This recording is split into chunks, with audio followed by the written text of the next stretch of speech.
রমজান কি শুধু না খেয়ে থাকার মাস, নাকি এর পিছনে আছে জীবনের সবচেয়ে বড় আত্মশুদ্ধির mission? Subscribe to my channel.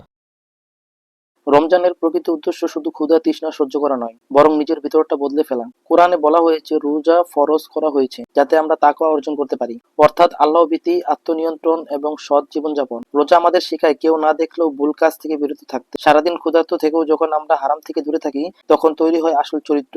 এই আত্মনিয়ন্ত্রণই রমজানের মূল শিক্ষা। হাদিসে এসেছে, যে ব্যক্তি মিথ্যা কথা ও খারাপ কাজ ছাড়তে পারল না, তার শুধু না খেয়ে থাকার মধ্যে আল্লাহর কোনো প্রয়োজন নেই। অর্থাৎ রোজা শুধু শরীরের নয়, চোখের, জিহ্বার, মনের এবং আচরণের। রমজান আমাদের ধৈর্য শিখায়, গরিবের কষ্ট অনুভব করতে শিখায়, দানশীল হতে শিখায়, বেশি বেশি কোরআন তেলাওয়াত, দোয়া, ইবাদত এগুলো আমাদের সাথে সম্পর্ক গভীর করার সুযোগ দেয়। এই মাস আসলে একটি ট্রেনিং ক্যাম্প, যেখানে 30 দিন আমরা নিজের অভ্যাস বদলানোর প্র্যাকটিস করি। লক্ষ্য একটাই, রমজানের পরও যেন আমরা সেই ভালো মানুষটিই থাকি। তাই রমজানকে শুধু ক্যালেন্ডারের একটি মাস হিসেবে না দেখে জীবনের টার্নিং পয়েন্ট বানাও। ক্ষুধা সহ্য করাই রোজা নয়, নিজের নফসকে নিয়ন্ত্রণ করা আসল রোজা।